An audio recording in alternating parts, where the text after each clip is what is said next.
Muito bem, bom dia. Depois que nós já vimos aí as nossas correções de hoje, né? Na verdade, das tarefas de ontem, vamos começar aqui as nossas aulas de hoje, dia 23, quinta-feira. Olha só, vamos revisar aquele assunto de português que nós estudamos na videoconferência. Lembra que a Pro ensinou para vocês sobre o gênero do substantivo?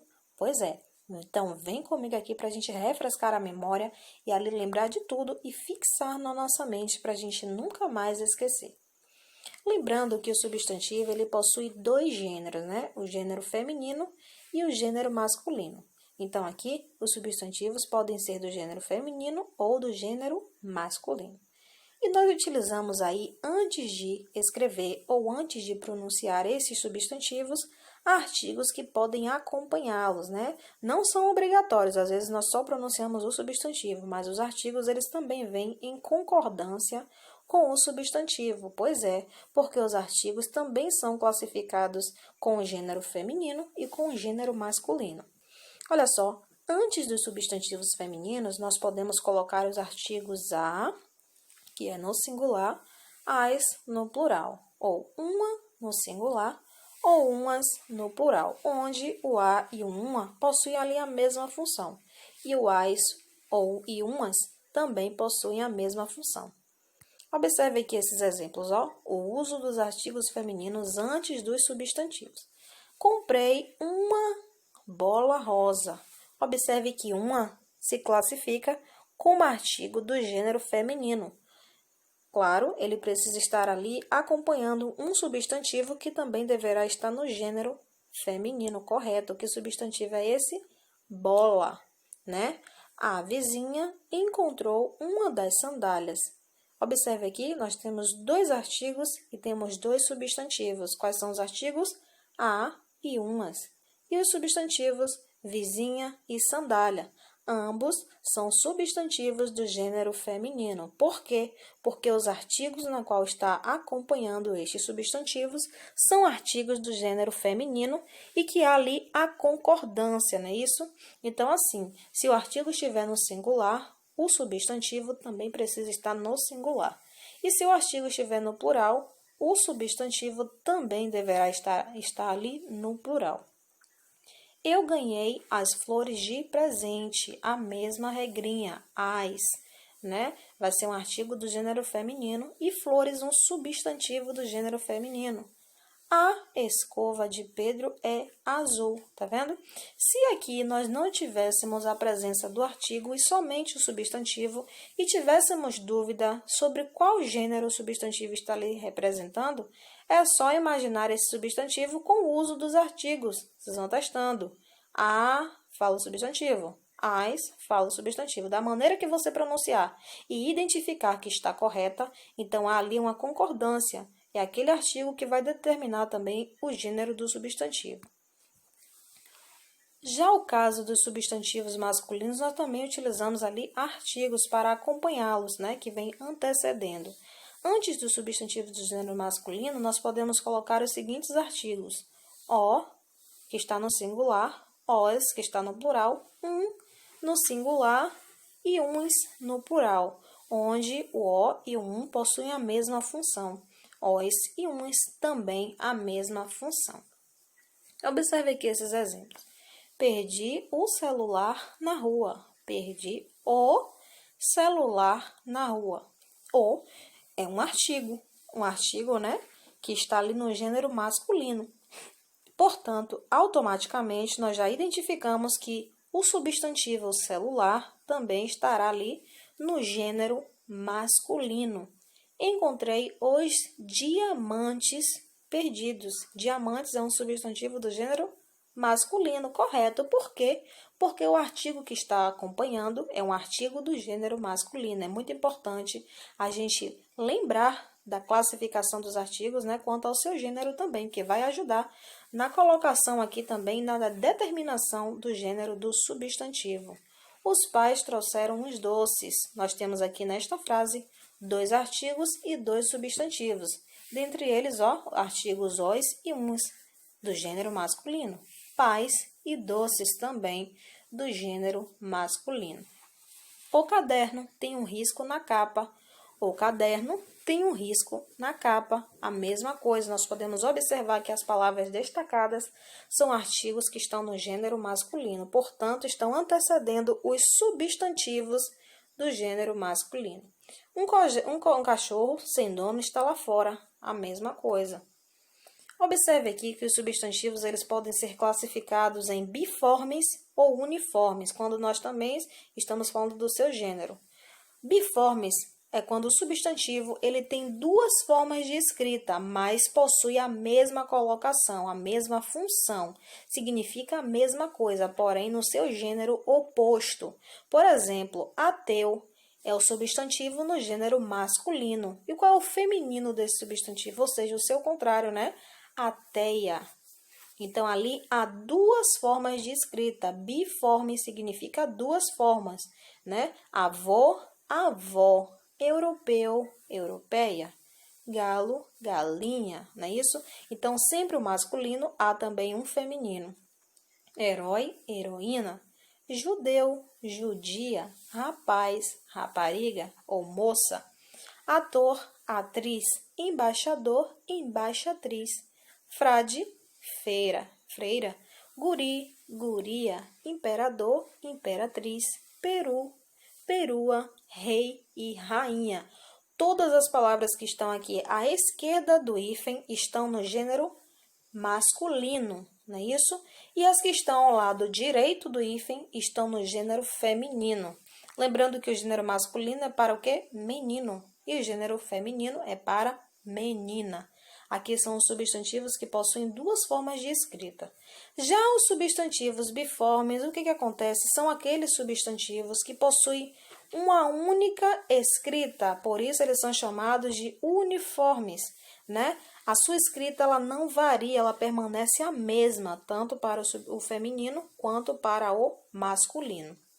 Mas, claro, sempre há ali a necessidade de determinar exatamente o seu gênero, e para isso há a importância do artigo e também a sua obrigatoriedade. O artigo precisa estar presente para determinar o gênero, não é isso? Por isso que eles se diferenciam. Observem aqui nesses exemplos, ó, nesta frase. A primeira frase está no feminino. A ou uma telefonista me informou da sua ligação. Se não tivesse a presença desse artigo a ou uma e só tivesse aqui telefonista me informou da sua ligação, como eu imaginaria o gênero? De forma alguma, não é isso? Então, se torna necessária a presença deste artigo para determinar. Então, o artigo a e uma são artigos do gênero feminino, portanto, já me dá a ideia de que telefonista está se referindo a uma mulher. Já no gênero masculino, observe a mesma coisa. O ou um telefonista me informou da sua ligação. Então, aqui, sem a presença do artigo, não é possível identificar o seu gênero, mas com o artigo, eu já sei que está se referindo a um homem, não é isso? Então, aqui, olha que interessante, tanto no feminino quanto no masculino, o substantivo permaneceu o mesmo. Ele não mudou nem sequer uma letra e nem a sua pronúncia. Permaneceu a mesma coisa, por isso são chamados de substantivos uniformes. Há apenas uma forma de escrita. Vamos ver aqui mais um exemplo. Observe aqui, ó. Os reféns estão lá dentro, né? Ou as reféns estão lá dentro. Ou nós também podemos ler, né? Uns reféns estão lá dentro. Ou umas reféns estão lá dentro. Em um caso está se referindo a mulher. No outro caso está se referindo a homens, né? E há também aqui mais exemplos que a gente pode perceber o uso desses substantivos uniformes no nosso vocabulário, como nesse lado aqui, do lado esquerdo, são os substantivos que estão no gênero feminino. Nós identificamos pela presença do artigo que está antecedendo. E do lado de cá, né, estão no masculino. As artistas, os artistas.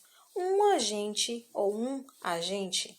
A estudante ou o estudante. Uma fã ou um fã. A indígena ou o indígena. As imigrantes ou os imigrantes. A policial ou o policial. Entenderam, meus amores? Então, viu aí como é simples, como é prático? Relembrar o nosso conteúdo da nossa aula? Que bacana, né? Mas se você não conseguiu entender qualquer parte da explicação, faz o seguinte, ó. Dá um print aqui na tela do celular, tá? E manda para mim no WhatsApp, pede lá que eu explico novamente para você entender direitinho, tá? Beijo, meus amores, eu vou deixar vocês aqui, sabe com o quê?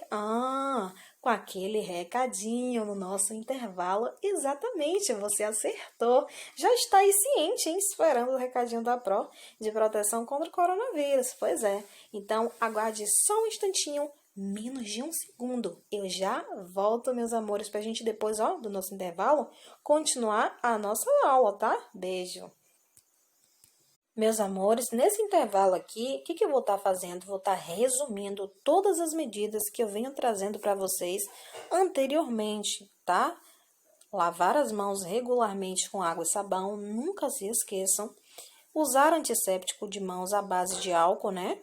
Não compartilhar talheres e objetos de uso pessoal. Ao tossir ou espirrar, cubra a boca e o nariz e use um lenço descartável. Mantenha a sua casa e ambiente de trabalhos ventilados. Isso aqui eu ainda não tinha falado para vocês, tá? Por quê? Porque a ventilação, ela vai ajudar, né, a eliminar, a retirar o vírus de um local. Caso aquele local esteja fechado, o vírus ele permanece por mais tempo. E também evitar contato próximo com pessoas doentes.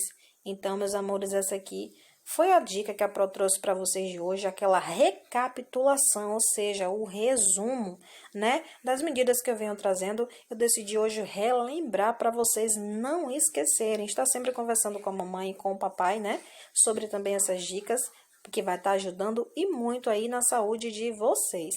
Beijos, agora a gente vai para a nossa próxima aula. Show de bola esse recadinho que a Pro trouxe para vocês, né? Pois é. Então, depois do intervalo, vamos continuar aqui. E hoje teremos aula de matemática também. Pois é. Vamos estudar aí um conteúdo muito interessante, que são os sólidos geométricos. Você já pode estar já observando essas figuras que estão logo aqui abaixo. Vem comigo. O que são sólidos geométricos? Vamos lá? Ó. Os sólidos geométricos são objetos tridimensionais. Quando nós falamos em tridimensionais, que tem ali mais de uma visão, né? O que nós podemos ver. Eles possuem largura, comprimento e também altura. E podem ser classificados entre poliedros e não poliedros. Os poliedros são aqueles corpos que não são redondos, eles não rolam, não podem ali rolar no chão. E os não poliedros são justamente os corpos redondos, aqueles que podem rolar no chão. Observem aqui alguns sólidos geométricos. O cilindro tem esse formato aqui, que vocês estão vendo de vermelho. O cone tem essa base, né, redonda e ali tem a sua espessura logo acima, no seu comprimento triangular. O cubo, né, que tem lados iguais, a pirâmide hexagonal. Por que ela se chama pirâmide hexagonal? Observe que a sua base, ela vai ter o quê? 6 lados, né? Hexa vem de 6, portanto, ele se chama de hexagonal. Pirâmide triangular, que a sua base é triangular. A esfera, o paralelepípedo, a pirâmide quadrangular e o prisma triangular. Tá vendo aqui? Então, nós estamos conhecendo cada figura geométrica e o seu nome. Por que isso é importante? Observe uma coisa. Os sólidos geométricos, eles possuem partes que nós podemos identificar. Essas partes, né, são os seus elementos, que são a face, arestas e vértices. Vamos identificar cada um deles aqui nessas figuras aqui abaixo. Quando nós estamos falando em face, estamos falando daquelas partes que nós podemos ver, que nós podemos enxergar, ou seja, os lados. Então, quantos lados ou faces possui aquela figura geométrica? Aqui a gente tem o quê? Um cubo, né? O cubo, ele vai ter 6 lados iguais. Então, ele vai ter 6 faces. Você pode até contar, tá vendo? Essa do lado de cá, acima, abaixo, atrás e à frente tem 6. Ok, face significa lados de um sólido geométrico.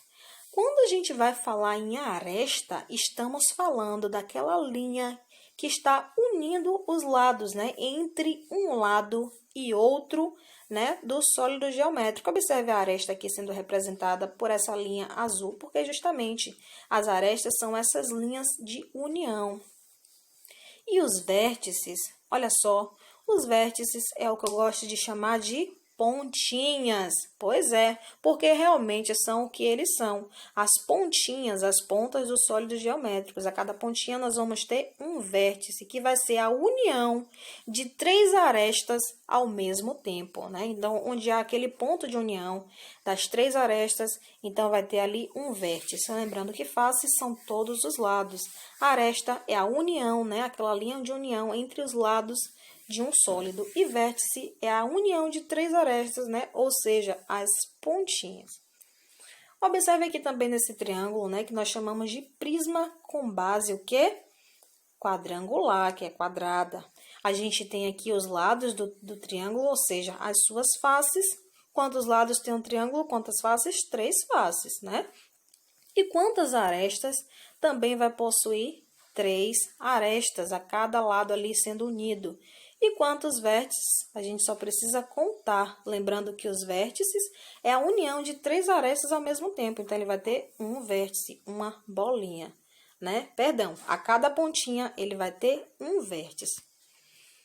E há também uma diferença para a gente não confundir os sólidos geométricos com as figuras planas, já que as figuras planas elas representam apenas um lado dos sólidos geométricos, já os sólidos são todas as dimensões, todos os pontos que nós podemos enxergar. Olha só o triângulo, tá vendo? A gente só vê um lado desse triângulo. O quadrilátero, que possui 4 lados, o pentágono, que possui 5 lados, uma figura, né? O hexágono, uma figura que possui ali 6 lados, e o círculo. Essas figuras aqui nós já aprendemos. E hoje o que nós vamos aprender? Os sólidos geométricos, o prisma, o cubo, a pirâmide, o cilindro, o cone e a esfera. Observem aqui, tá vendo? Esses pontinhos representam as suas dimensões e há uma diferença. Então, meus amores, essa aqui foi a nossa aula de matemática, breve, né? Então, vamos passar aqui para o nosso diário de hoje, dia 23, tarefa de português no caderno, tá? E livro de matemática, página 115. Lá você vai ver uma tarefinha legal sobre esses sólidos geométricos que eu mostrei para vocês aqui. E vão estar lá, né? Colocando em prática o que aprenderam aqui sobre aresta, sobre vértice e sobre face. Beijão, meus amores, vou ficar por aqui, tá bom? Tenham um ótimo dia. Caso vocês tenham aí dúvida, podem estar perguntando para mim, como eu já falei na aula anterior. Printa, tá? E manda para mim, não entendi essa parte que a senhora quis dizer. A senhora pode me explicar de outra maneira, por favor? Claro, estarei lá de plantão para estar explicando para você, mas não estarei a partir de que horas? Se você for mandar essa pergunta para mim 11 horas da noite, não pode, né? 11 horas da noite a Pro está descansando. Mande durante o dia, pela manhã ou pela tarde, que a Pro estará aqui disponível para você. Beijo, meus amores, e até a próxima.